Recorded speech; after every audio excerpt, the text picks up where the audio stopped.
Con el patrocinio de Caja Copi, su caja de compensación familiar, Tecnoglass, Energías Solares Windows y Urbanización Villa Olímpica presenta Versión Libre.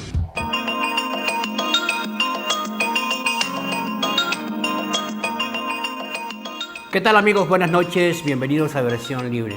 He invitado a Carlos Peña Torres, ex notario, ex dirigente deportivo, ex director de Indeporte. En fin, hombre que es muy conocido en la ciudad de Barranquilla y en el departamento del Atlántico, también en Sabana Larga, para que nos cuente, porque es un sobreviviente del dolor. De 3 etapas de su vida nos va a hablar de la segunda y la tercera. La segunda empieza en el 2010.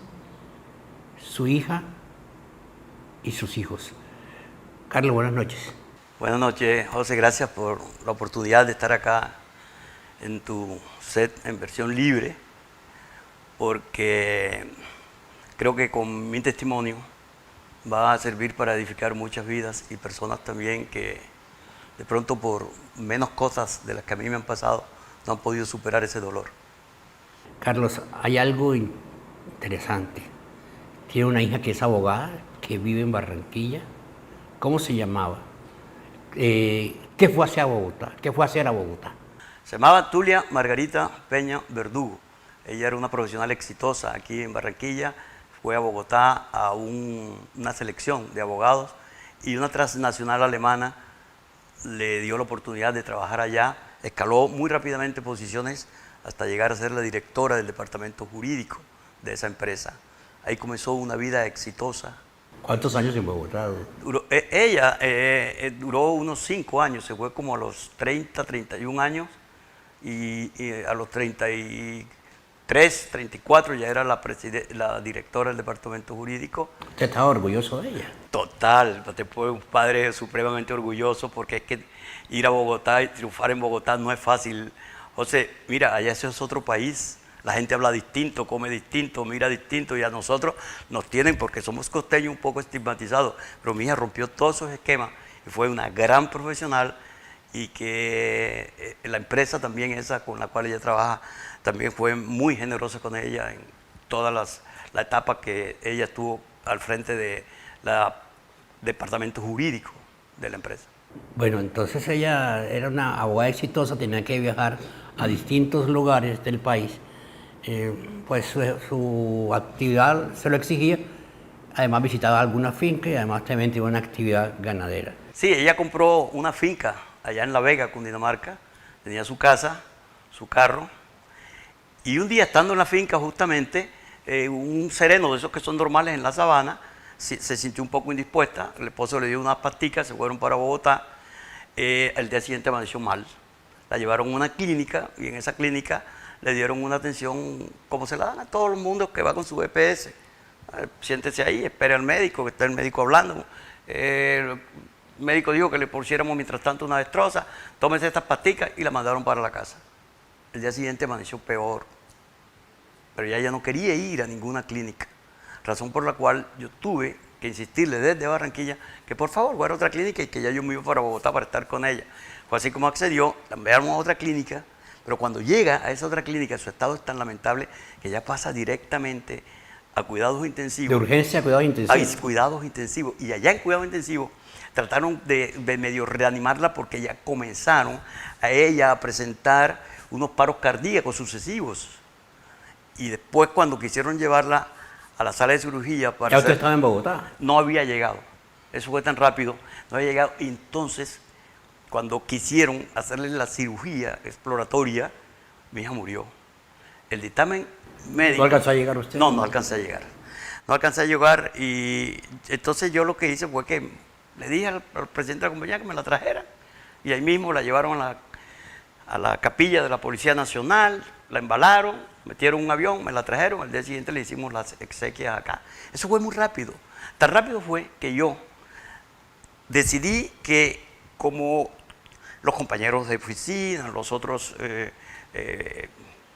funcionarios de la compañía, familiares y amigos, no tuvieron tiempo ni de enterarse, yo programé una Eucaristía. Bueno, ella fallece, le dice, ¿quién le informa a usted? Le informa Que había fallecido. Sí, ¿quién me informa? ¿Sí? Sí, no, yo estaba en contacto permanente. A mí me informa el esposo y la hija, que ya era una niña grande y todas estas cosas. Y mi hija menor, que estaba allí con ella, también, ella era la que me estaba constantemente... ¿Qué impacto tan fuerte? No, eso es lo más doloroso del mundo. No hay cosa más dolorosa en el mundo que la muerte de un hijo. Bueno, y la trae a Sabana Larga. La traemos a Sabana Larga y ahí hacemos las exequias. Y yo determino hacer una Eucaristía después. Eso ocurrió en el 2010. ¿En qué mes? Junio 24. Junio 24. Junio 24 del 2000. Fallece Tulia. Fallece Tulia. Al mes, julio 24 o julio 23, Carlos diseña un plan familiar. Los que no tengan tanta prisa para trabajar se van por carretera y los que estén ocupados se van por avión.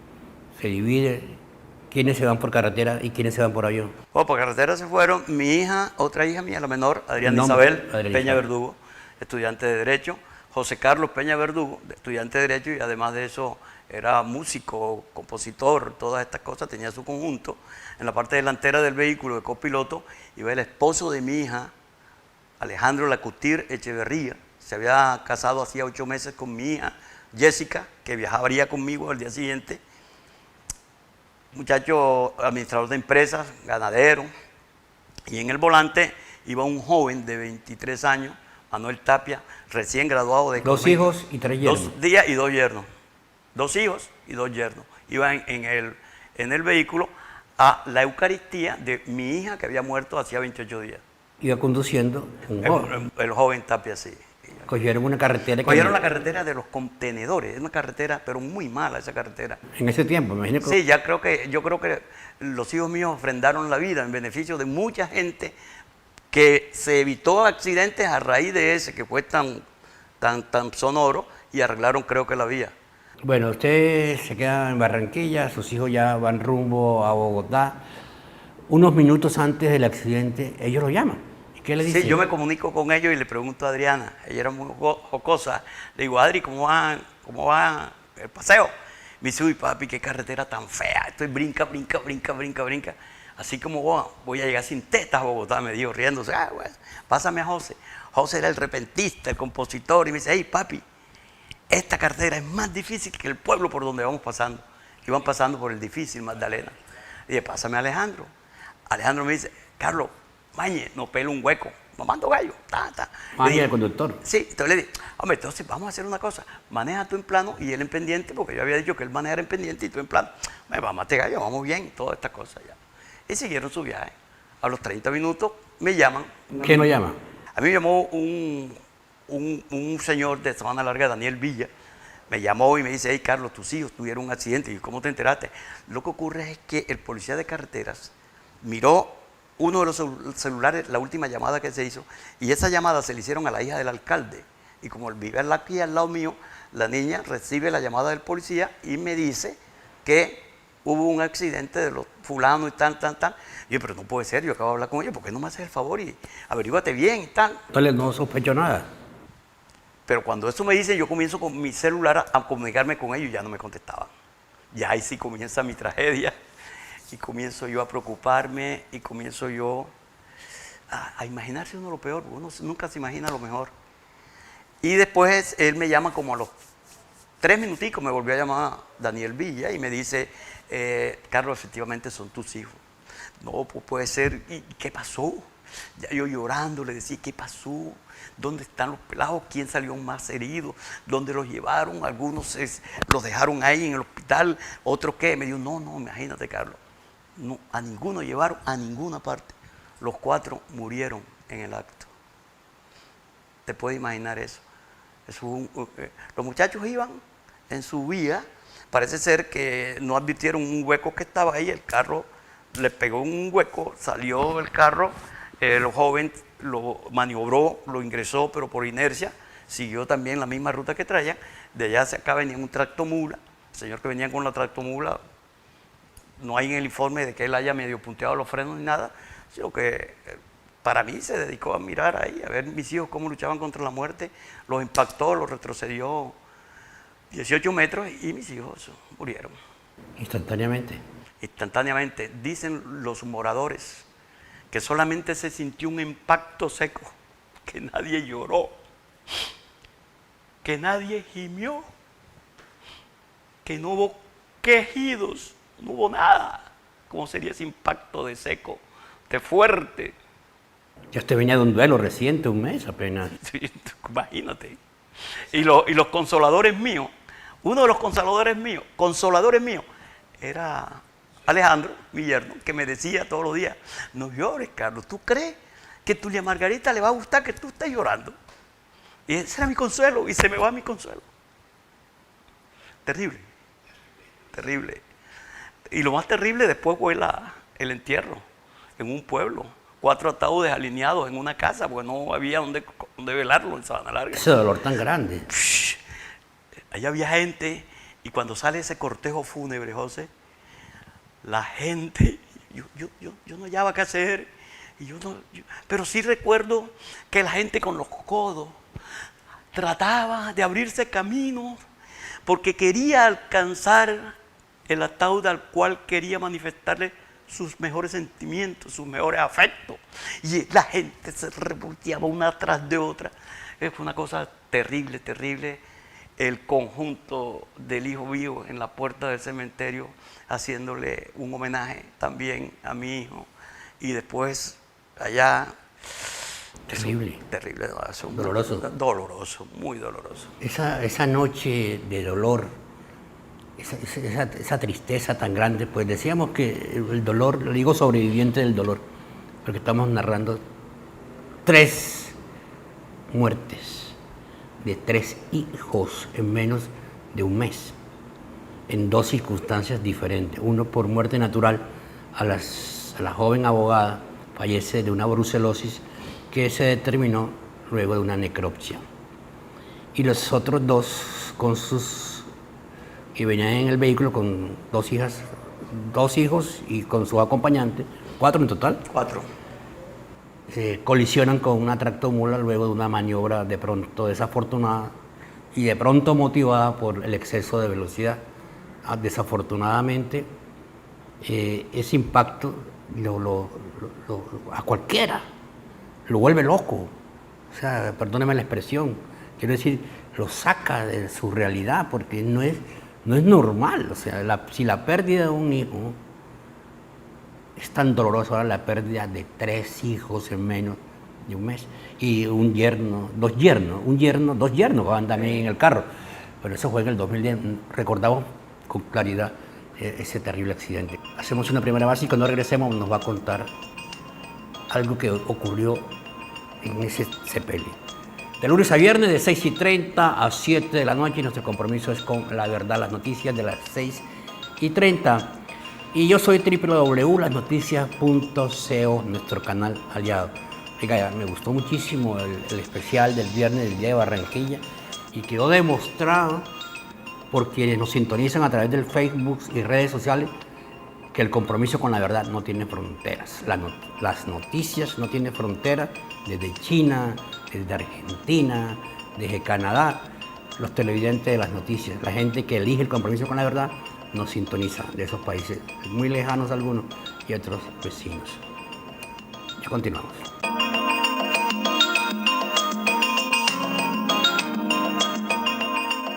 Carlos, luego del sepelio, o en el sepelio, usted y sus hijos deciden dormir todos en una misma cama.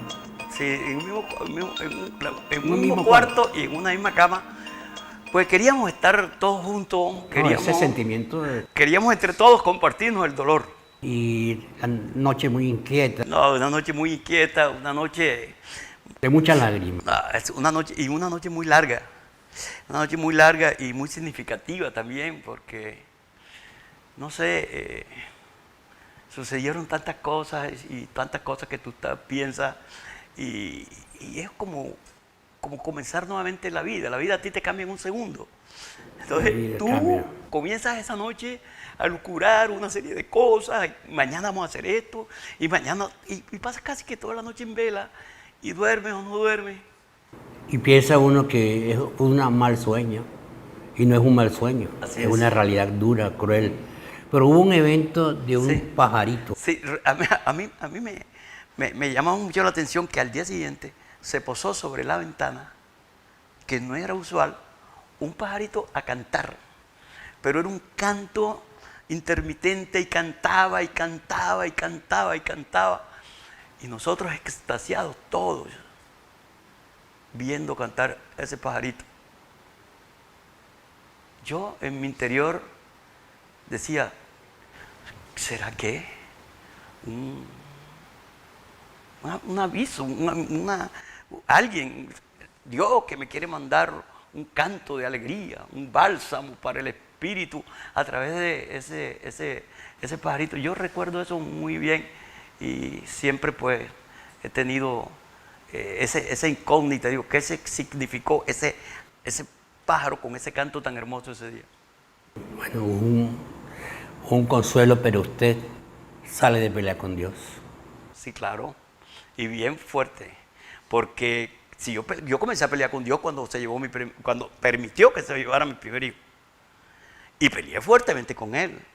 Y ¿Su hija? O mi hija, cuando se va mi hija, cuando yo comencé una crisis de fe tremenda, yo no quería saber nada de Dios, y después de eso se van los otros, te puedes imaginar. Y yo no entendía, porque sucedieron unas cosas que yo no entendía. En esos días un avión de Aires se había partido en 3 pedazos en San Andrés y no le pasó nada a las personas. Son 350 kilómetros la velocidad de rozamiento. No le pasó nada. Y 2 días antes del accidente de mis hijos, el helicóptero de la Guardia Presidencial se vino a tierra y los 4 ocupantes salieron totalmente ilesos. Y los hijos míos que van en un carro, se matan los 4. Entonces tú no entiendes eso. Y comienzo a pelear con Dios, y pero afortunadamente, Dios, que es misericordioso, y el que te manda el consuelo de lo que tú quieras, Dios te manda el sufrimiento, pero la cara opuesta del sufrimiento es la consolación. Dios no permite un sufrimiento que tú tengas sin consolarte. Eso puede estar absolutamente seguro. Y ese sufrimiento jamás va a ser superior a una fuerza que tú no puedas soportar. Entonces Dios me mandó mi consuelo, me mandó un personaje bíblico. ¿ya se le pasó el dolor? El dolor. ¿O se habituó a vivir con el dolor? El dolor está ahí. El dolor no pasa nunca. Lo que sí pasa es el sufrimiento. Ya me entiendes. Tú controlas el sufrimiento es opcional. El dolor siempre lo vas a tener, pero el sufrimiento es una opción que tú tienes que manejarlo. Entonces, ¿quién le dijo que se consolara en Job? Él me dijo que me consolara en Job y yo recordé la historia de Job. Y cuando recuerdo la historia de Job, que hago memoria de ella, repetí lo que dijo Job. Cuando yo veo que la gente iban saliendo mis 4 hijos encaravanados hacia el cementerio, comencé a escuchar y a recordar la historia de Job y terminé yo cuando Job, la mujer, después de tanta cosa que le pasa a Job, llega la esposa de Job y le dice, maldice a tu Dios y muérete. Yo, después de eso, recordé las palabras que Job le dijo a su mujer. Job le dijo a su esposa, el Señor me los dio, el Señor me los quitó, bendito sea su santo nombre. Yo no hice otra cosa sino repetir las palabras de Job, me reincorporé y fui para acompañar a mis hijos hasta su última morada. Hacemos una nueva pausa y ya continuamos con Carlos Peña Torres. Ahorita, cuando regresemos, vamos a hablar del tercer dolor. Ese dolor tan grande que uno dice, no puede ser. Y haberlo superado. No puede ser, no puede ser.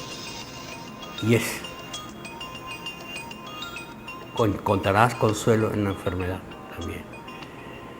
De lunes a viernes de 6:30 a 7 de la noche, nuestro compromiso es con la verdad, las noticias de las 6:30. Yo soy www.lasnoticias.co, nuestro canal aliado. Sintonícenos siempre, visiten nuestro canal web. Ahí estará súper actualizado. Ya volvemos.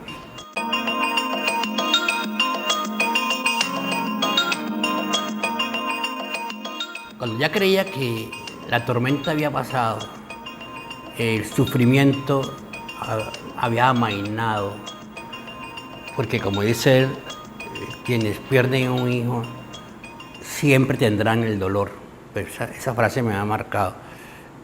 Y el sufrimiento es opcional. Entonces, para retomar eso, cuando ya cree que todo está controlado,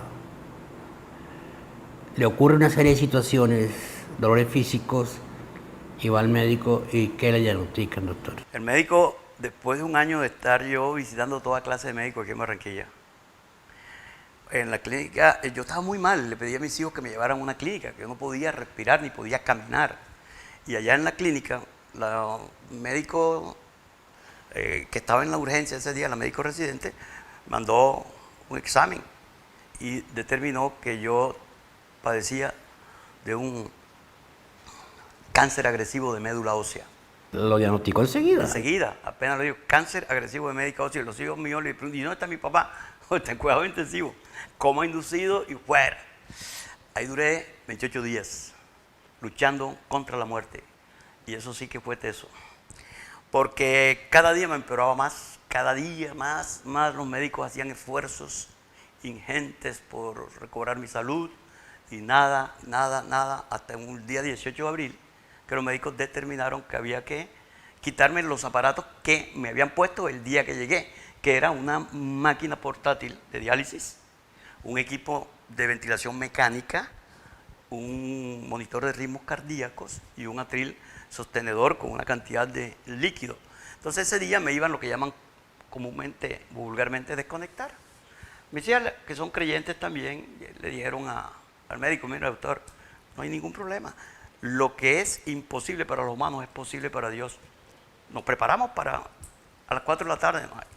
Y mis hijas se fueron para la iglesia y contrataron buscaron un sacerdote. ¿En qué año fue eso? Fue en el año 2000, en el año 2012. 2012. Apenas 2 años después. 2 añitos, año y medio después, por los hijos míos, en el año 2012, mes de marzo, marzo del 2012. Entonces, los hijos mías llegaron a la clínica y allí había un sacerdote desocupado ese día, pues es una iglesia que anda muy ocupada, pero el Señor me tenía un sacerdote ahí para que fuera con mis hijas a la iglesia, a la clínica de la Asunción y me dieran la extrema unción. Ese sacramento lo tengo, los santos óleos, como llaman en mi pueblo. Y después de eso comenzaron un proceso de oración, una oración comunitaria por mi salud, que consistía en que cada hora las personas que estaban en el WhatsApp con ella debían de dejar la actividad que estaban haciendo y orar por mí. Y así comenzaron, hasta 3, 4 de la tarde, que uno de mis riñones como que tuvo una reacción, razón por la cual al advertirlo la enfermera se lo dijo al médico y el médico entonces aplazó el procedimiento para el día siguiente. ¿Le iban a hacer Me iban a una traqueotomía? No, a desconectar. Al día siguiente amanecí peor. Y entonces el estado agónico en que yo estaba indicaba que había que hacerme para poder respirar, porque el aparato no me servía ya, me iban a hacer una traqueostomía. Y cuando cuenta mi hija, porque yo estaba en total estado de coma, cuenta mi hija que cuando están en el redondel de ahí del cuidados intensivos, los médicos determinando quién iba a hacer el procedimiento y a qué hora, dice que un médico que ella no conocía llegó ahí y le dijo, hombre, si este señor ya está para morirse, se está muriendo, ¿para qué lo van a hacer sufrir más? Déjenlo que se muera así. Después entendimos que ese médico que llegó a esa clínica el día preciso, en el momento preciso y en el lugar preciso, para nosotros que somos creyentes no era otro que nuestro Señor Jesucristo, que no quería que me tocaran mis cuerdas vocales porque me necesitaba para hacer lo que estoy haciendo desde que salí de la clínica y hasta que me muera, y es predicar su gloria y honra a toda parte. Carlos, de verdad su historia conmovedora, creo que es un testimonio valioso de cómo una persona logra superar en menos de un mes tremendos golpes que le da la vida. Y adicionalmente, en 1 año y medio, un golpe también letal. Está aquí. Le salvaron las cuerdas vocales y por eso, dice él, Dios lo tenía guardado. Cuando el médico le dijo, déjenlo quieto, era para que pudiera llevar su palabra. Así es. Así es, amén. Así es. Gracias, Carlos. A usted. Y bien amigos, hasta aquí Versión Libre. Nos vemos el próximo martes a las 10 en punto de la noche. La gente buena en el corazón. Hay que hacer el bien. O sea, si usted puede elegir hacer el bien, ¿por qué no lo hace?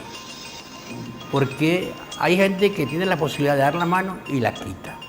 Dice, ¿por qué tengo que dar la mano? No, haga el bien. Siempre que pueda, haga el bien. La gente buena en el corazón. Quienes no hacen el bien, quienes no lo hacen, son malos. Y a esa gente hay que buscarla y denunciarla. Hasta el próximo martes a las 10 en punto de la noche. Hasta entonces. Caja Copy, su caja de compensación familiar, presentó Versión Libre.